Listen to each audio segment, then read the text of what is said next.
Muy buenas tardes a todos, ¿cómo están? Para los que no me conocen, mi nombre es María Novakovsky, pertenezco a un espacio dentro de la UCD que se llama Libertad Republicana.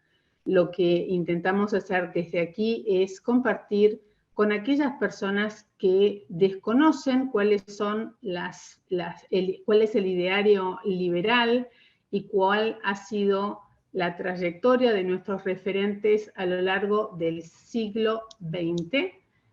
Bueno, los vamos convocando y los hacemos partícipes de esta nueva historia y este nuevo pasaje que queremos reabrir para todos aquellos afiliados que quieren participar de la UCD en esta época. Está con nosotros el señor Alberto Albamonte. Me encantaría, Alberto, que te presentes y cuentes un poquito cómo es que te iniciaste dentro de lo que es la política allá en los años 80, 83, ¿cierto? Sí, así es.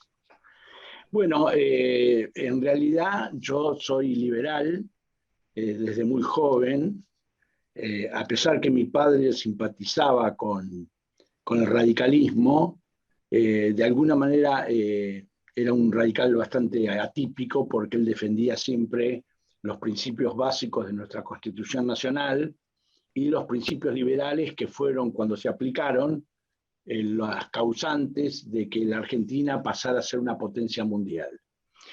En el año 82 tuve varios problemas personales, familiares, y entonces decidí irme del país. En ese momento teníamos 3 hijos y bueno, como pasa siempre, como es un paso muy difícil, lo que hice fue pensarlo 2 veces y por suerte me encontré o me topé con una frase de uno de los grandes estadistas argentinos, Domingo Sarmiento, que escribió que los que no se interesan por la política tienen un solo castigo: aguantarse la política que hacen los otros. Entonces ahí, de alguna manera, me iluminé en ese sentido y dije, voy a participar en política. ¿Y dónde voy a participar? Bueno, en el partido que más coincidencias tiene con mi pensamiento. Me acuerdo que concurrí a un acto donde estaba el ingeniero Alzogaray, estaba Adelina de Viola, en la sede central del partido en la calle Rivadavia, y en un momento dado también usé la palabra, y a partir de ahí empecé a militar en la UCD, primero muy tímidamente porque tenía mucho trabajo, yo era exportador, viajaba bastante al exterior, pero a partir de más o menos el año, ahí sí ya empecé a trabajar en un centro cívico que lleva el nombre de un gran pensador, García Venturini, y que funcionaba en la avenida Cabildo. Inmediatamente que me afilié, a los 20 días aproximadamente, alquilé la cancha de excursionistas que queda en el Barrancas de Belgrano. Lo fui a visitar al ingeniero Alzogaray y él, entusiasmado, me apoyó, al igual que María Julia. Hicimos un acto con casi 10.000 personas en el estadio. Eso fue en el 84, más o menos para septiembre del 84, y tuve el honor de hablar compartiendo la tribuna con el ingeniero Alzogaray, a quien yo admiraba muchísimo desde siempre. Y bueno, mucha gente del partido se sintió, algunos sorprendidos, otros molestos, porque dice, ¿de dónde salió este tipo? Que no lo conocemos. Bueno, pasado ese trance, empecé a trabajar ahí en el Centro García Venturini, logré ser presidente del centro, y luego en poco tiempo conseguí un local mucho más grande, y para inaugurar el local alquilé el Estadio de Obras en la Avenida Libertador.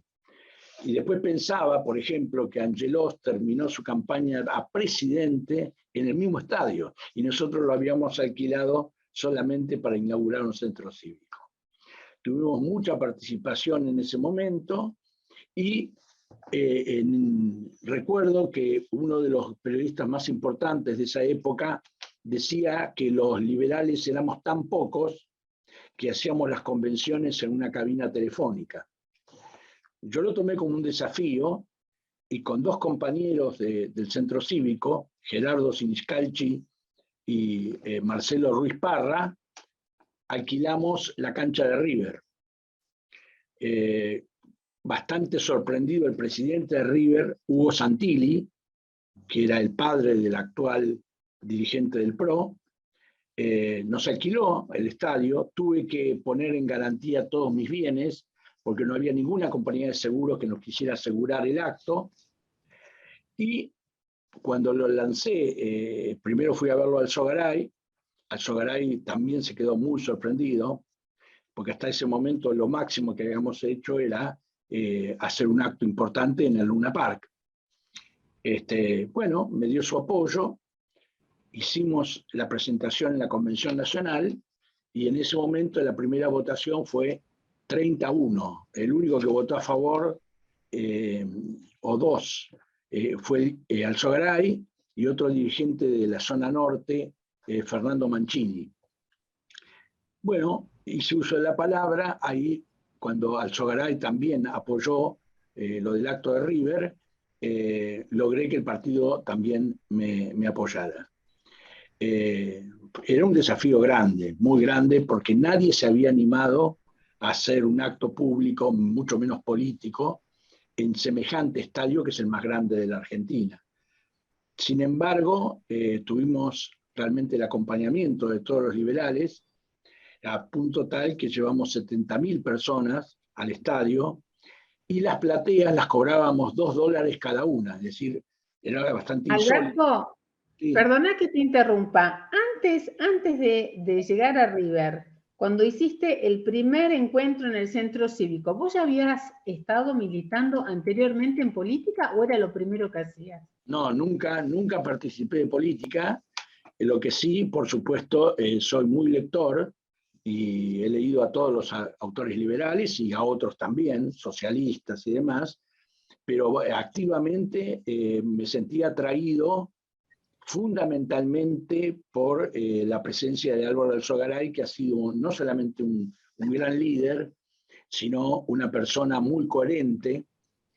Y recuerdo, por ejemplo, que él me convenció, dije, este hombre realmente tiene las ideas muy claras, cuando la guerra de Malvinas. En ese momento había una gran euforia. Las Malvinas se toman en el año 82, en el 2 de abril, y el 10 de abril viene en una suerte de mediación Alexander Haig, que era el secretario de Estado de Estados Unidos, para tratar de evitar derramamiento de sangre. Y en ese momento el jefe o el presidente de facto, Galtieri, no aceptó la mediación porque se llenó la Plaza de Mayo con banderas argentinas y había una enorme euforia con ese tema. En ese momento, cuando se toma las Malvinas, Bernardo Neustadt le hace un reportaje al Alzogaray. Y Alzogaray dice que le extiendo un cheque en blanco al gobierno, porque el tema de Malvinas es un tema nacional, es un tema de todos los argentinos. Perfecto. Viene Alexander Haig, se va con las manos vacías y le cuesta el puesto, tiene que renunciar. Y Alzogaray es invitado por un grupo de estudiantes y de estudiosos de geopolítica a la Universidad Nacional de La Plata. Y cuando llega a La Plata, que más o menos habrá sido para el 15 de abril, Alzogaray sorprende a todo el mundo diciendo que le quitaba el cheque al gobierno. Por supuesto, con el desagrado de todos los nacionalistas que de golpe tenían un nuevo líder y se les caía. Pero ¿por qué Alzogaray hizo eso? Porque la propuesta del secretario de Estado era absolutamente conveniente para Argentina. A partir de ese momento, si aceptábamos la propuesta, iba a haber un gobernador en las islas de las Naciones Unidas, un veedor británico y un veedor argentino. Quiere decir que a partir de ahí era una cuestión de tiempo, seguramente hace muchísimos años que hubiéramos recuperado el 100% de las islas, pero el señor Galtieri creyó, como muchos militares, que podía emular a Perón, cuando vio la playa llena de banderas, y entonces evidentemente se equivocó, y se equivocó mucho, y una de las pocas personas en ese momento de euforia que tenía bien claras las ideas era el ingeniero Alzogaray. Así que le retira el cheque en blanco, incluso tiene que sufrir que el auto de uno de los amigos de él que lo había llevado a La Plata sufriera terribles daños porque la gente salió enfurecida, pero para mí fue una clara señal de honestidad intelectual, de conocimiento, y bueno, ahí me afilié al partido. Me fui a la calle Riobamba, que era donde se estaba afiliando gente, y ahí me afilié. Y bueno, como te decía, después del acto de excursionistas, seguí trabajando activamente y hicimos entonces el alquiler del estadio de River para abril. Las elecciones eran, si no me equivoco, en noviembre. Pero, ¿qué pasó? En junio, el gobierno del doctor Alfonsín lanza el Plan Austral. El Plan Austral tenía dos situaciones. La primera era el diagnóstico. Y el diagnóstico era acertado. Por primera vez, un partido populista como el radicalismo reconocía que la inflación no es culpa del almacenero ni del carnicero, sino de la emisión espuria de moneda, de la falsificación de la moneda. Y eso genera inflación. Y como bien decía Alzogaray, la inflación es el impuesto más injusto que hay, porque fundamentalmente recae sobre los más pobres. Bueno, no sabíamos qué hacer porque Alzogaray tampoco había criticado el Plan Austral, y hicimos una reunión en el Centro Cívico, y con estas dos personas que ya comenté, Marcelo Ruiz Parra y Gerardo Siniscalchi, hicimos un análisis de la situación del país y dijimos, la inflación por un tiempo la pueden parar. Por supuesto, de una manera artificial, poniendo precios máximos, persiguiendo a los comerciantes, pero es algo de patas muy cortas. Pero a ellos les alcanzaba para llegar a la elección. Después iba a estallar como estallaría un dique que está sobrecargado de agua.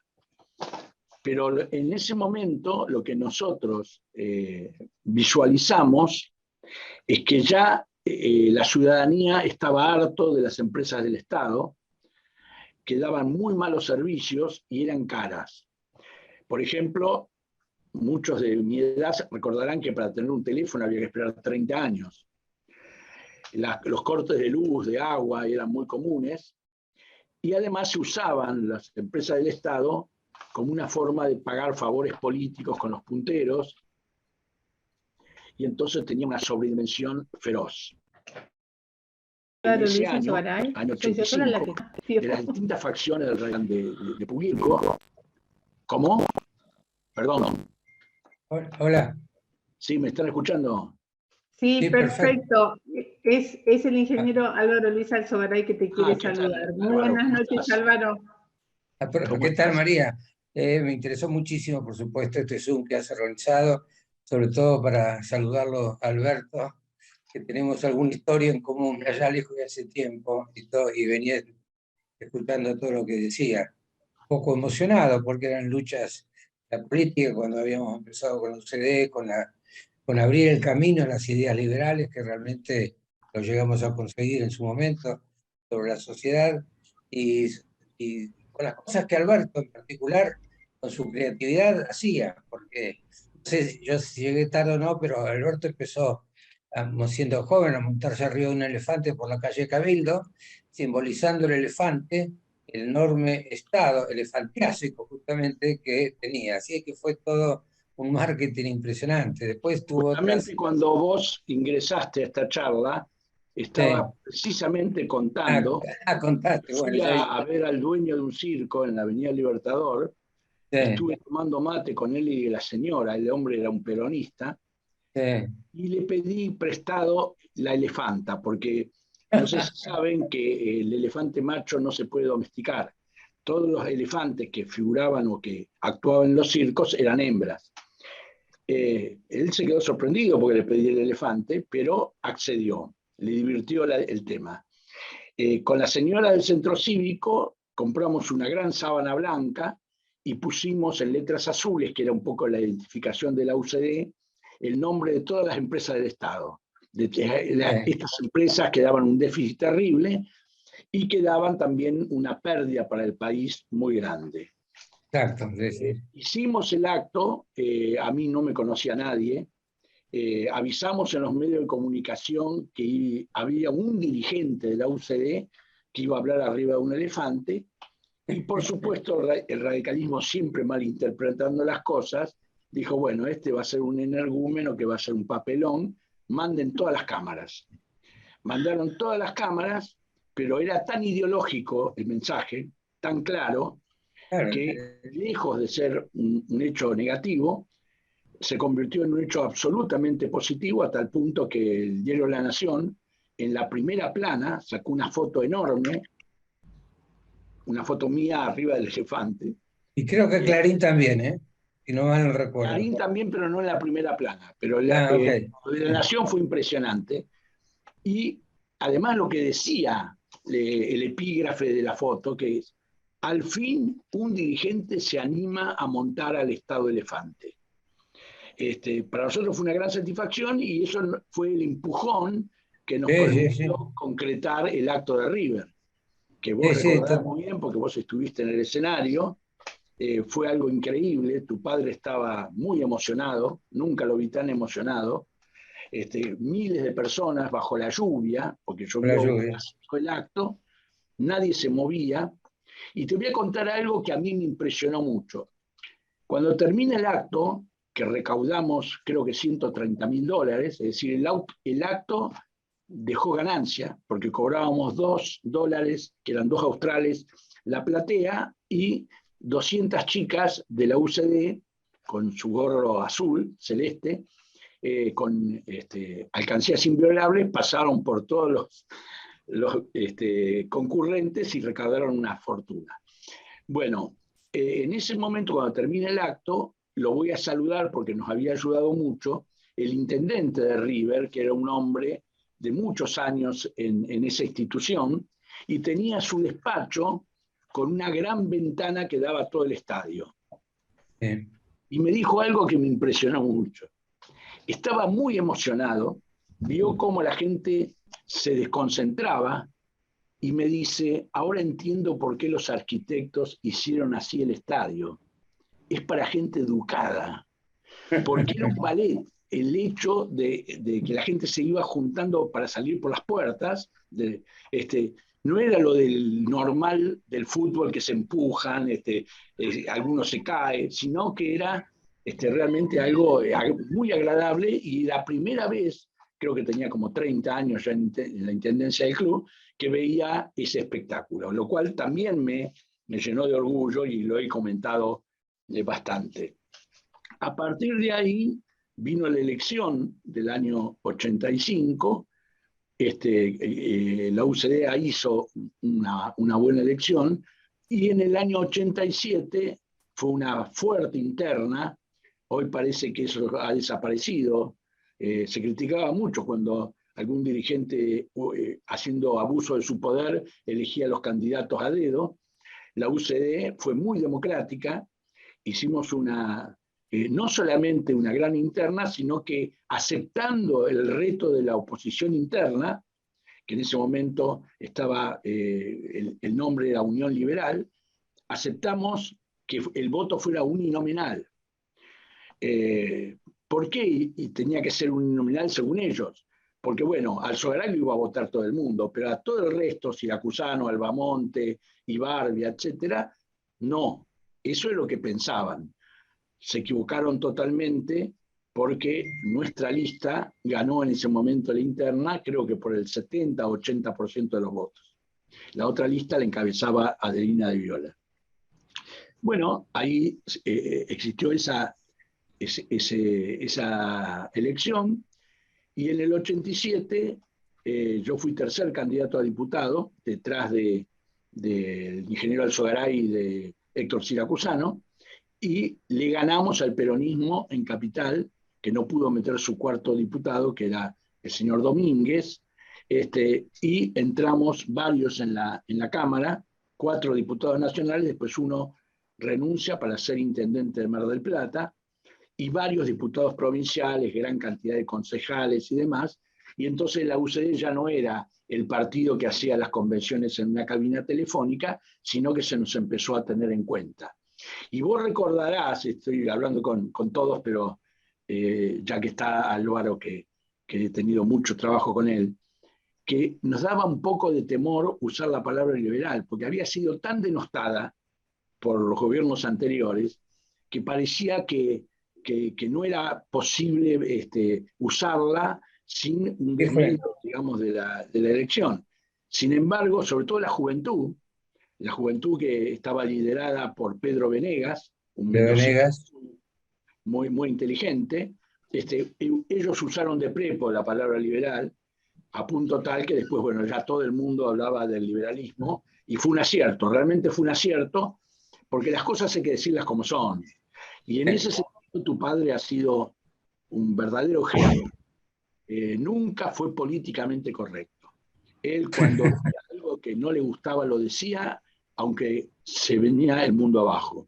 Antes de tu participación conté lo de la guerra de Malvinas, y cuando él le quita el cheque en blanco al gobierno, porque ahí llegué a tu explicación, efectivamente. Exactamente. Alberto, qué buena noticia me das, que el ingeniero Alzogaray era políticamente incorrecto y él estaba comprometido con sus ideas, más allá de cómo le cayera a quien le tenía que decir sus verdades, de la forma más políticamente correcta, por más que no lo fuera.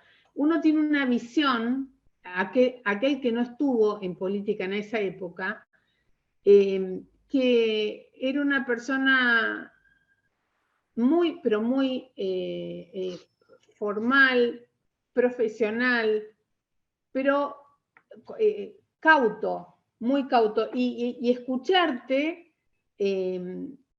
da una tranquilidad, porque luchar por las ideas a veces es difícil, mismo dentro de un partido.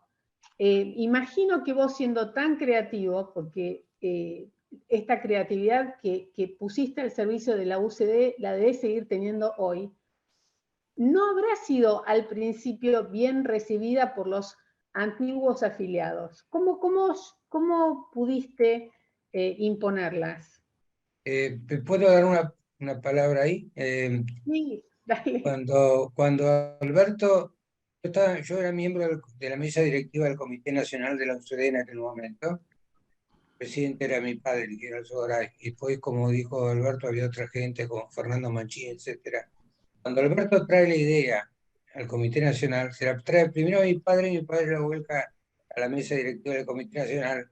Directamente nos asustamos, dijimos, pero este está fuera de este cuadro, porque justamente habíamos tomado la idea que entrábamos en la cabina telefónica, si bien habíamos tenido excursionistas ya y Luna Park, pero realmente el River era como llegar a Marte para pasado mañana. Entonces, bueno, el Alberto nos convence. Yo también voté a favor después del Alberto. Al principio no estaba convencido, voté a favor y terminamos votando todos en general, diciendo, bueno, hagamos la prueba. Y ahí realmente eso fue un desafío importantísimo. Yo colaboré con Alberto en aquel momento también en la parte de la organización, y sobre todo colaboré cuando terminó el acto, como la selección, al día siguiente se cerraba la posibilidad de poner la publicidad, porque creo que el tercer día había elecciones, algo así. Pude cuando terminó el acto, que acuerdo a la hora, pudimos ir a un lugar que ya teníamos perfectamente determinado para que editara, de la filmación del acto, editara una pauta publicitaria que pudo salir al día siguiente, por suerte, que la gente no entendía cómo se había organizado esa cuestión. Pero Alberto también ha tenido otras creatividades antes, y las voy a decir, no sé si llegué tarde a la reunión.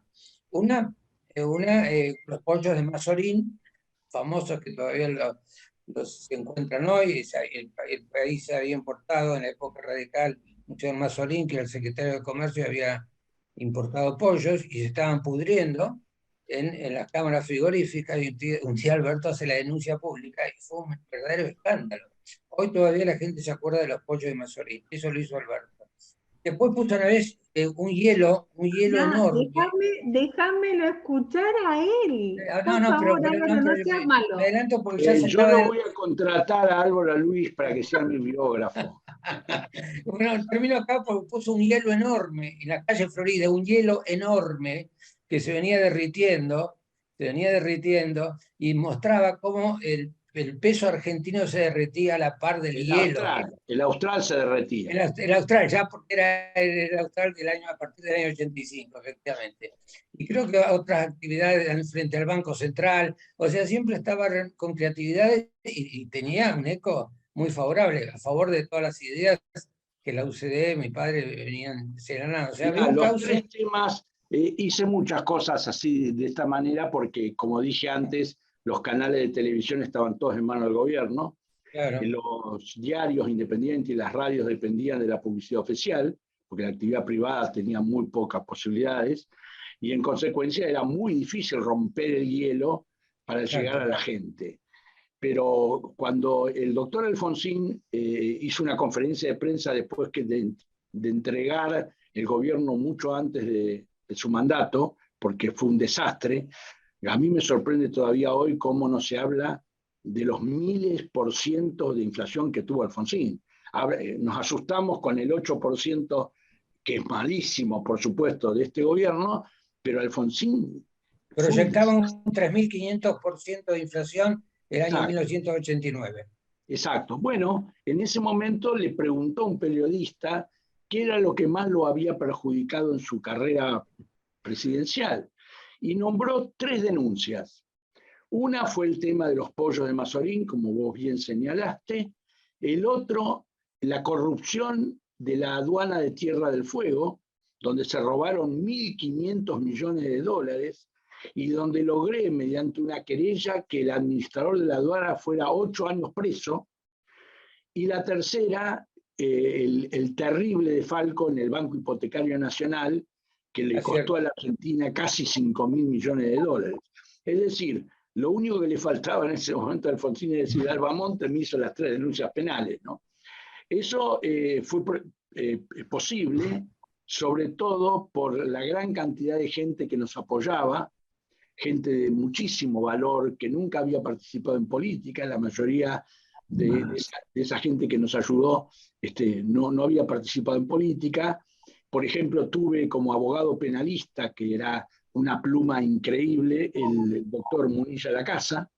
Claro. Cuando él presenta la denuncia del banco hipotecario, realmente tembló tribunales, ¿no?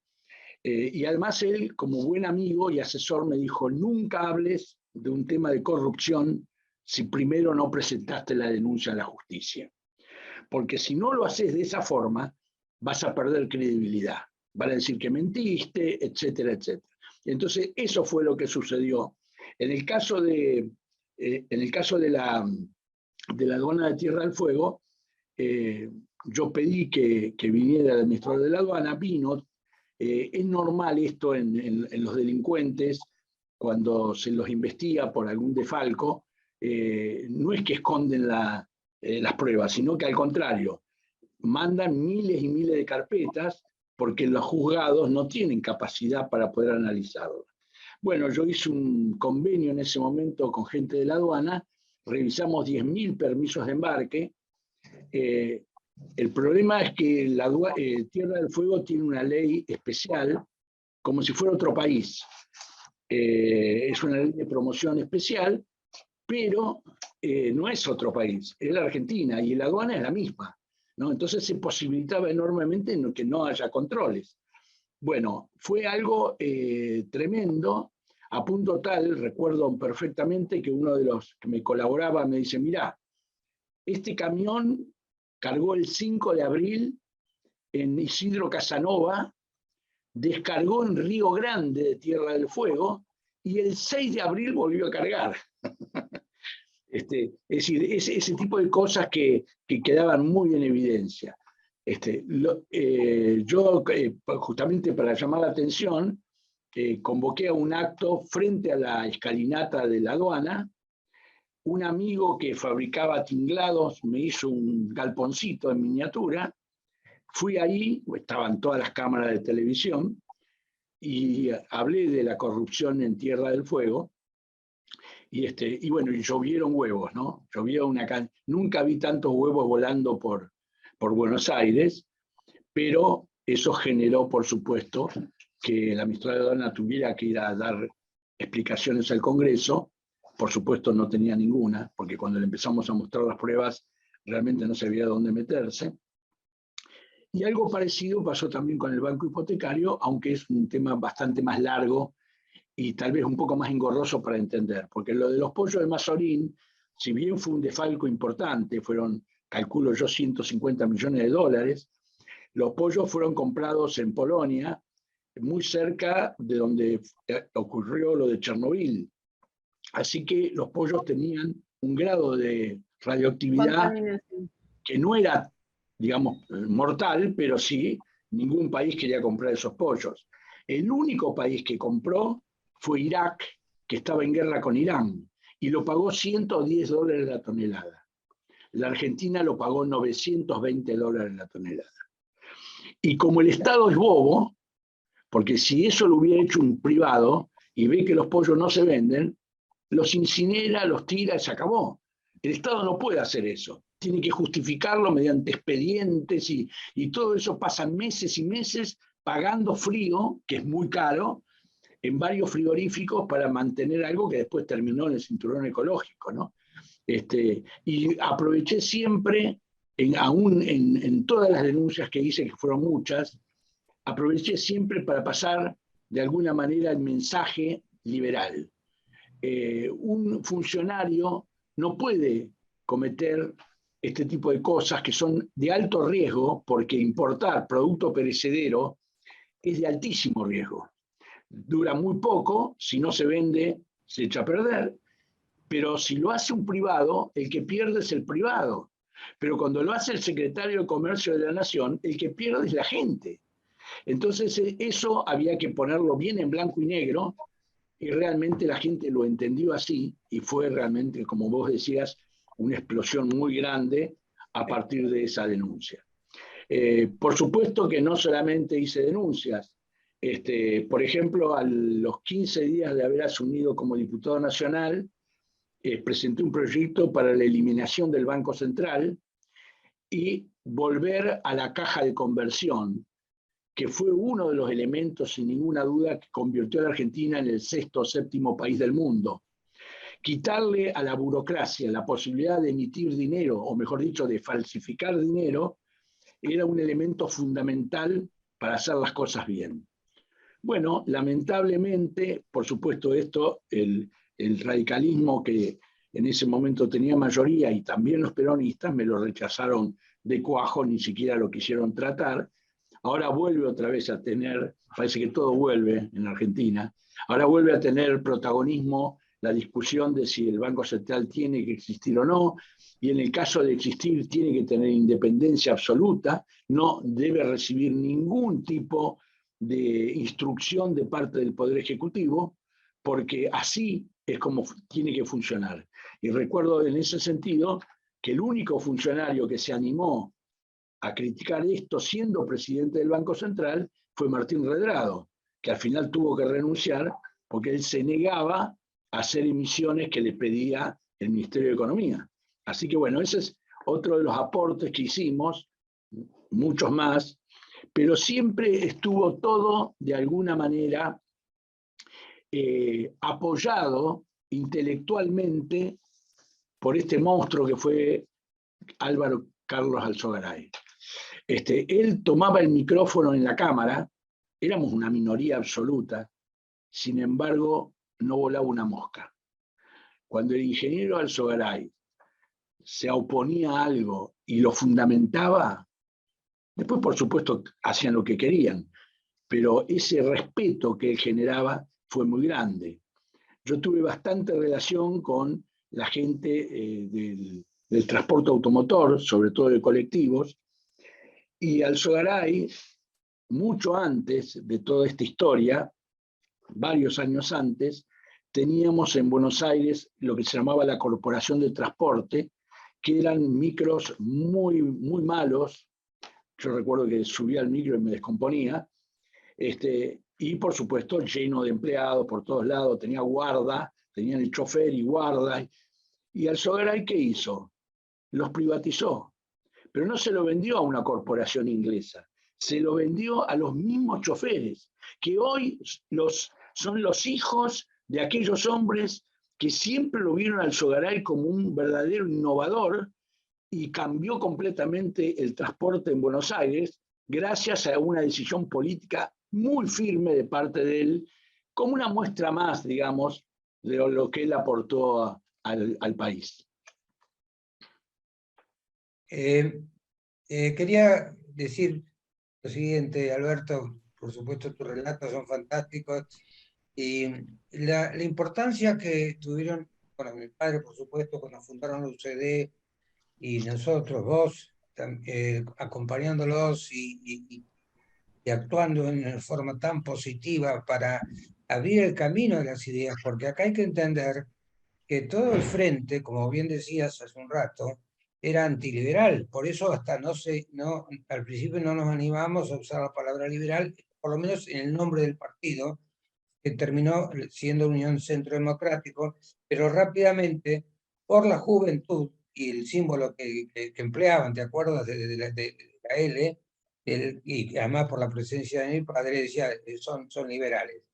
Pero la UCD, eso creo que hay que rescatarlo, el que abrió el camino en este siglo o el siglo pasado, para que de vuelta las ideas liberales estuvieran en el tapete y se discutiera y se debatiera.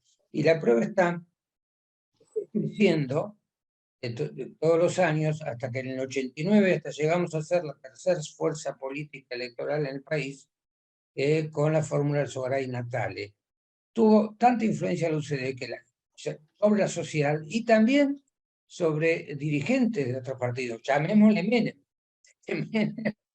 Menem, cuando llegó al gobierno, tirando por la borda todo lo que suponíamos que iba a traer, en medio de la hiperinflación, que decía que solamente nos iban, síganme, no lo voy a defraudar, aparece cambiando de rumbo en sus ideas, reconociéndole incluso a mi padre y al UCD en la defensa de las ideas liberales que iba a aplicar eso, y efectivamente inició un proceso de transformación importantísimo, orientada hacia la cuestión liberal. Quiere decir que el liberalismo no se inventó ahora con alguna persona que sale, que grita, que esto y lo otro.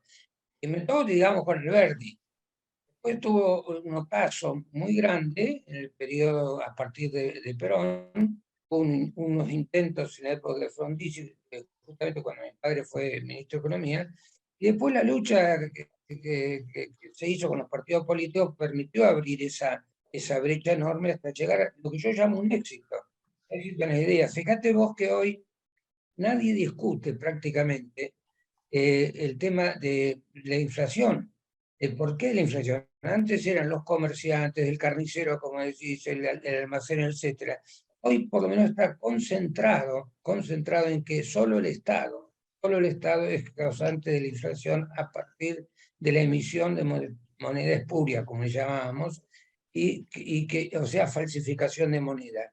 Y eso ya está aprendido, y hasta en la sociedad misma, salvo ahora en Tombolini y algunas cosas que siguen poniendo controles, pero saben que el Estado es el causante. Por eso las distintas fuerzas políticas que están actuando hoy, salvo el kirchnerismo, apuntan a la reducción del gasto público y que las cuentas fiscales estén equilibradas, además de la desregulación eso es una buena, bueno, fue la lucha de toda la vida, nuestra, de los liberales, de Cristiano Sogaray, que hoy, ahora directamente vuelve a aprender, sí, en representantes que vuelven a tener acceso a la opinión pública y que gracias a Dios creemos que eso va a seguir adelante, tanto, no estoy haciendo de política partidaria, pero tanto de un lado de grupos de la oposición, de Juntos por el Cambio, como de la oposición de Milei, como de PER, como otros, que son los que tienen más un poquito de fuerza, van a llevar adelante Bueno, esta sería transformación deseable, Álvaro, sería deseable que ese cambio que vos estás proponiendo o estás adelantando tuviera el liderazgo de la UCD. Eso sí, sería pero lo... estamos, sí, pero eso, Lamentablemente, tuve que eso es el renunciar al terreno. partido, tuve que renunciar al partido cuando en el año 93, que teníamos bastante buen perfil para la elección, tuvimos la desgracia muy triste de la desaparición de el que en ese momento era el mejor candidato, Federico Clerici, Sí, sí. y nos quedamos sin candidatos. Entonces yo propuse traer a una figura, porque sin figuras, sin liderazgo, vos El podés tener liderazgo tiene que haber. ideas, Sí, sí, pero sin liderazgo es muy difícil ganar una elección. claro. Y entonces, como quedamos huérfanos, a partir de eso, yo propuse traer a un hombre que estaba en franco crecimiento político, que había sido intendente de Escobar, que era el señor Luis Patti. Lamentablemente, un grupo de dirigentes de la UCD no estaba de acuerdo con eso, pero no me hicieron, digamos, una oposición frontal y franca, sino que me pusieron un apoderado de nuestra lista que luego nos traiciona, y yo me sentí muy herido porque el señor Patti había renunciado a su trabajo, él era su comisario, para ser diputado nacional por la UCD, y seguro que entraba, no solamente él, seguro que entraban 3 o 4 Bueno, diputados. después fue elecciones y se sacó muchísimos votos, acordaste que después del Congreso fue una vergüenza que no lo dejó entrar, ¿no es cierto? Bueno, lamentablemente cuando uno comete errores, los paga. Y la verdad que se pagó. Entonces, yo no podía, después de haber impulsado que este hombre dejara su trabajo, no podía continuar de esa manera y Claro. pedir la renuncia. Y en el año 95, que mi idea era que tratáramos de poner gente liberal en el gobierno, que sería el segundo gobierno de Menem, tampoco lo conseguí, y entonces decidí volver a la actividad privada, que fue lo que hice toda la vida, desde los 15 años. Hoy tengo el gran orgullo y la gran suerte de liderar la empresa más grande de hotelería que hay Sí, en Argentina. sabemos de eso. 300 empleados, tenemos 7 carreras universitarias de hotelería, y eso a mí me llena de orgullo y satisfacción. Entonces, me decía recién María si yo no extrañaba la política, y le dije con toda franqueza, por supuesto siempre me apasiona, veo todos los programas, leo todos los diarios, pero la verdad que yo creo que en la actividad privada es donde está el crecimiento del país. Sobre todo en la actividad privada, separemos la honesta, no la prebendaria, no aquellos que Correcto. tienen una empresa y van a buscar el subsidio del Estado en contra de los ciudadanos, en contra de los consumidores. Hoy vemos, por ejemplo, que hay una inflación grande, pero hay algunos sectores que han duplicado la inflación en cuanto a precios. ¿Por qué? Y porque tienen un apoyo, se les cierra la importación, no tienen competencia, y entonces, como decía mi padre, si me das un monopolio, aunque sea de fabricación de chupetines, yo me hago millonario. ¿Por qué? Porque se implanta una dictadura al consumidor, que tiene que comprar malo y caro porque no tiene opciones. Y el camino que tiene Argentina por delante, si quiere hacer bien las cosas, es abrir la economía, Así volver a los es. principios básicos que hicieron grande este país, porque no tenemos que buscar el ejemplo en otro lado. Nosotros lo vivimos. La Argentina era un país riquísimo, por eso nuestros abuelos, bisabuelos vinieron acá, porque era hacer la América, era el país de las grandes oportunidades.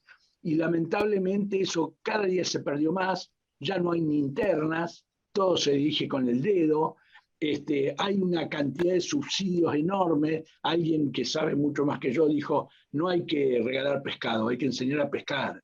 Y lamentablemente, claro, para la demagogia, para la política berreta, es mucho más fácil conseguir votos regalando lo que no es de ellos, es hipotecando el futuro de nuestros hijos, que es lo que ha venido sucediendo estos últimos años.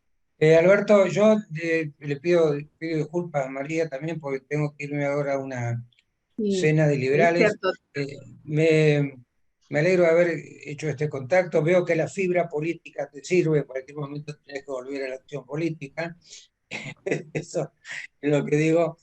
Pero está bien que sigas en la actividad privada, que es donde uno se puede realizar mejor. La política, por lo vivido, nos trae muchas complicaciones y malestares, pero los que tenemos de alguna manera esa fibra y querer defender las ideas de la libertad y llevar esto adelante y el cambio del país, y bueno, seguimos un poquito. Así que por ahí volvés, Alberto.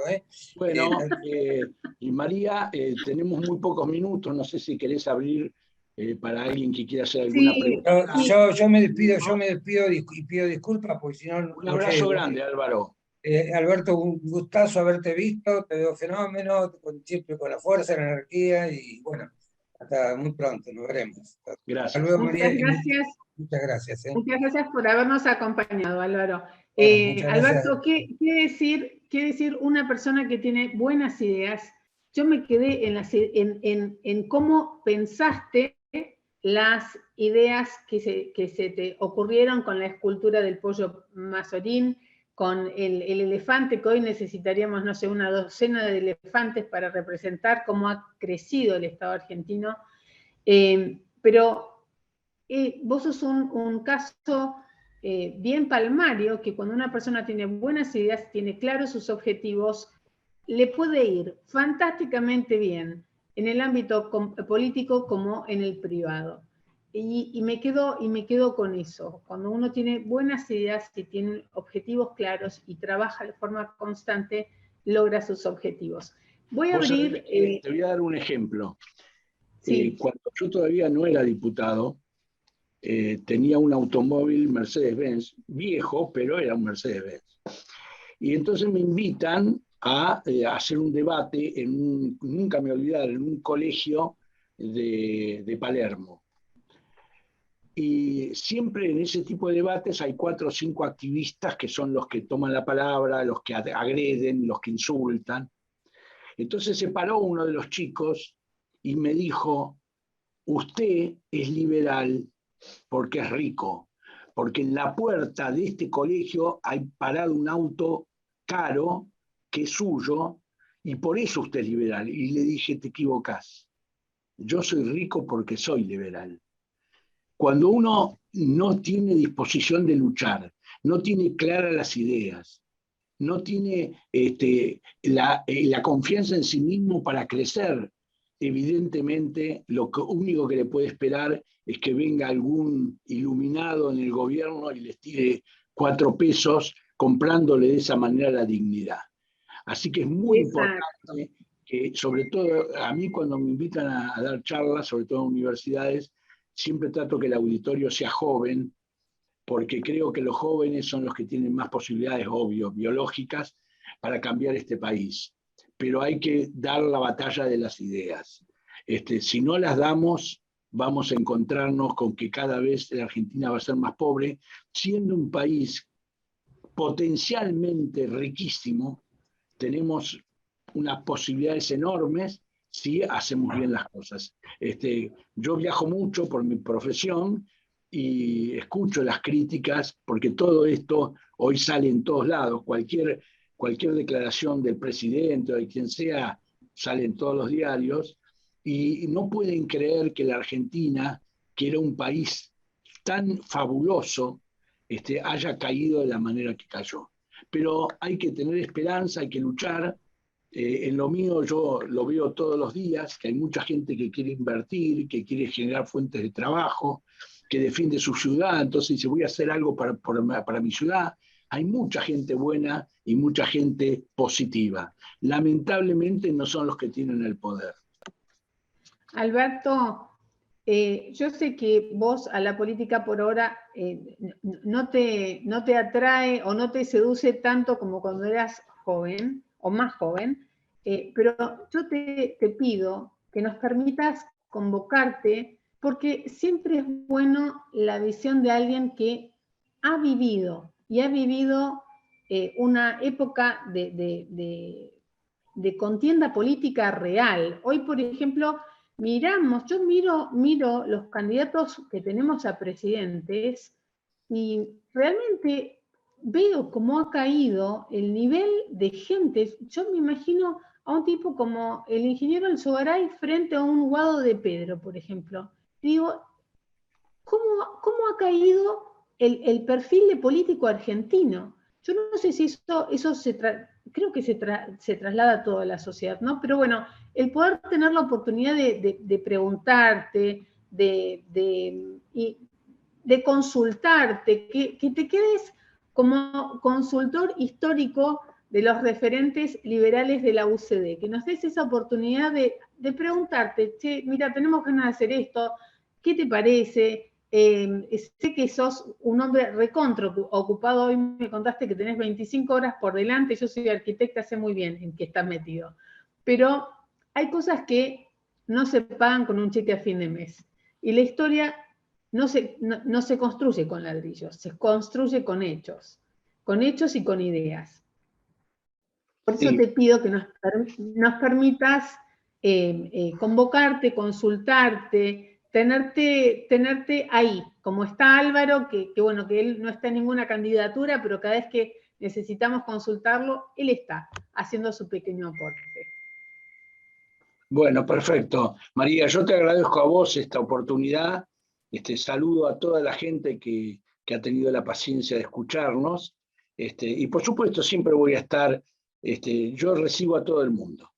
Hay mucha gente que hoy está en el gobierno, que algunos fueron dirigentes de la UCD, que vienen a casa, que me piden una reunión, que quieren saber cómo opino yo de determinado tema. No es porque yo sea un genio ni mucho menos, simplemente quieren escuchar un aporte diferente, ¿verdad? Y que lo has vivido.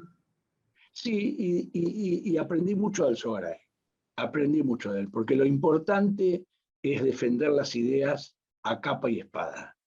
No hay que, por quedar bien con alguien, por no lastimar a alguien, mentir, falsificar la realidad. Y si hay algo que no hizo nunca el ingeniero Alzogaray fue eso. Muchísimas gracias, Alberto. Quiero saber si hay alguien de la audiencia que quiera hacerle alguna pregunta. Si no...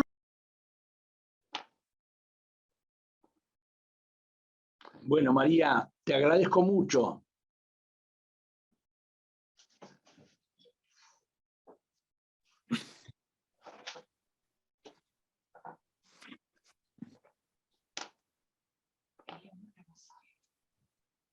María está muteada, no se escucha. Perdón, gracias por avisarme. Ahora quería sí. preguntar si alguno de ustedes quería hacerle alguna pregunta a Alberto antes de cerrar esta noche, ¿sí? Si no, lo saludamos, le agradecemos muchísimo su participación y vamos cerrando esta noche de hoy que ha estado bastante compleja. No por obviamente, nuestro invitado. Sí, dale, Néstor. Muchas gracias, Mari. La verdad que se hace difícil preguntarte algo, porque para los que éramos chicos y vimos lo que fuiste construyendo con esas ideas, Alberto, la verdad que es como, viste, como me ha pasado cuando, bueno, lo tuve a Alvarito, que yo sé que a Alvarito no le gusta que le digan Alvarito, sino Álvaro, pero es como, viste, un pedazo de la historia de los que vivimos desde chicos a la Unión de Centro Democrático y que aprendimos a admirar lo que fue bosquejando en cuanto a a cómo se debían hacer las cosas, ¿no? Lo que decía el ingeniero Arzogaray permanentemente, y viste, te fue llevando te fue llevando el país también, ¿no? A todo esto. Pero no quiero hacer un relato de esto, sí, agradecerte, y la verdad que es un placer, y me gusta la propuesta de María con respecto a que puedas estar. Yo, segura, o sea, yo estoy tenemos algún pequeño conflicto todavía en UCD Nacional, porque bueno, estamos los de UCD PBA, que todavía no nos hemos incorporado, pero creo que muchos vamos a querer encontrarnos con una UCD Nacional unida. Creo que hay una línea de criterios interesantes. Sé que hay algunas diferencias, viste, como siempre pasa, Alberto, ¿no? Entre los dirigentes de arriba, entre, qué sé yo, no vamos a dar nombres, pero creo que a esto lo tenemos que superar, porque más allá de la historia y de que nos encantaría terminar con una UCD unida como lo fue, hoy tenemos una batalla cultural que dar en el país, y creo que la Unión de Centro Democrático tiene la historia suficiente para dar ejemplos que siempre propusimos lo que vos has propuesto, Alberto, que era la salida del país, que no se dio por falta de volumen político, pero que realmente hoy no, ustedes, ¿no? O sea, la gente como vos, nos da pie hoy para poder seguir predicando las mismas cosas y decir, si hubiéramos hecho lo que se predicaba. Fíjate vos que yo no tenía el dato de lo que dijiste con respecto al Banco Central, de tu propuesta, y no la tenía, así que ahora me la guardo, me la voy a guardar. Nada más, te agradezco, quiero hacerlo cortito. Bueno, muchísimas gracias. Un beso enorme, Alberto. Mirta, ¿querías hacer una consulta? No quería hacer una pregunta, sino solamente agradecer, ¿no? Poder escuchar a personas que han vivido desde el 83, pongámosle, y viendo la evolución y la involución de lo que es la Argentina hoy, ¿no? Nos da testimonio de todo lo que todavía nos falta construir, pero nada está perdido, sino que cada uno tiene que poner este granito de arena y que todos sepamos que ese granito puede armar playas inmensas. Y esa es la Argentina que nosotros tenemos que empezar a volver a reconstruir. Y creo que se puede. Creo que con cada uno de nosotros y con este pensamiento y escucharlo, Alberto, es enriquecer nuestra alma, nuestro corazón y nuestro pensamiento. Así Sí, que muchísimas gracias. No, Mirta, muchísimas gracias. Te digo, a mí lo que me llamó a convocarlo y a escucharlo fue su creatividad, la creatividad que tuvo y que tiene, porque una de las cosas que vi fue que Alberto hizo en Entre Ríos un hotel, Howard Johnson, con las, ¿cómo se llaman estas? Estas lagunas termales, con una laguna termal, ¿cierto? Alberto, ¿es así? No te escucho. Y estás con el micrófono cerrado. Desmutealo vos. Para un cachito. ¿Ahora? Ahí te escucho, dale. Mira, nosotros en este momento tenemos 40 hoteles, tenemos algunos hoteles termales, hemos abierto el turismo a una ciudad que era impensada, que es la ciudad de Dolores, en la provincia de Buenos Aires, donde hicimos 2 hoteles termales. Estamos construyendo varios hoteles termales en Federación, en Concordia, en varios lugares, sobre todo de la provincia de Entre Ríos, pero digamos, el crecimiento de nuestra cadena está siendo acompañado por el éxito porque somos muy profesionales, contamos con gente que confía en el país, porque invertir esa cantidad de dinero que es muy importante para hacer un hotel internacional de primer nivel, y además es como yo digo muy seguido, es como quemar las naves, porque no es invertir los ahorros en un bono, si no me va bien lo vendo y sigo para otro lado, el que hace un hotel no se lo puede llevar después ni al Paraguay ni a Uruguay, y entonces es una apuesta muy grande al país.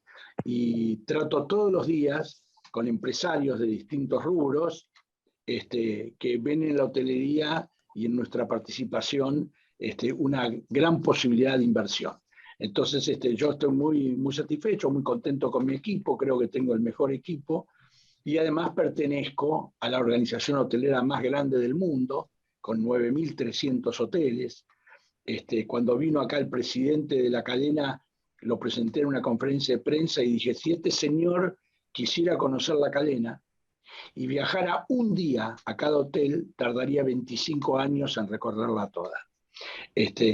No pretendo tanto para la Argentina, pero sí, yo creo que la Argentina en hotelería quedó bastante rezagada por distintas razones, y hoy estamos cambiando la historia, no solamente nosotros, sino también nuestros colegas, ¿no? Así que estamos muy contentos, y sobre todo porque hemos encontrado una actividad que tiene muchísimo por crecer, que genera mucha mano de obra, muchísima, que genera posibilidades de progreso enorme. Los chicos que estudian en las universidades, que trabajan con nosotros, reciben una cantidad de cursos de capacitación y después pueden ir a trabajar a cualquier país del mundo sin necesidad de dar un examen de equivalencia ni nada por el estilo. El hotelero es hotelero.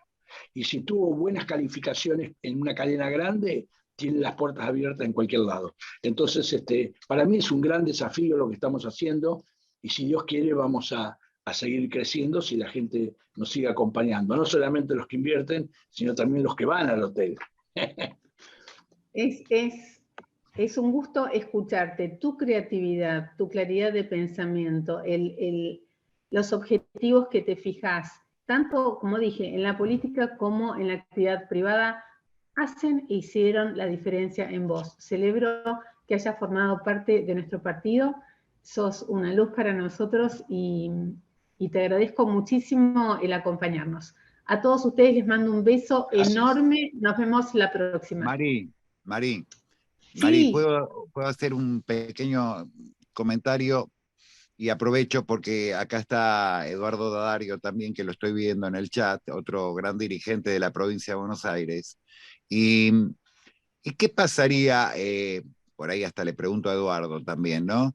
Si, por ejemplo, utilizáramos, y no como marketing, Alberto, sino como figura, y vos lo mencionaste hace un rato, y basado en la propuesta tuya, Mari, ¿qué pasaría si, por ejemplo, se juntara Álvaro, Alberto, y si encontraran a alguien más, pero si no ellos dos, para que puedan romper este problema de egos dirigenciales que tenemos en la UCD? Nada más que para eso, Alberto, te lo pediría. Lo tengo pensado, Néstor, lo tengo pensado, pero nada más si que para eso. Hoy... Me gustaría ver qué opina Eduardo, pero me gustaría eso porque, Alberto, vos podrías llegar a darte el gusto de tu vida.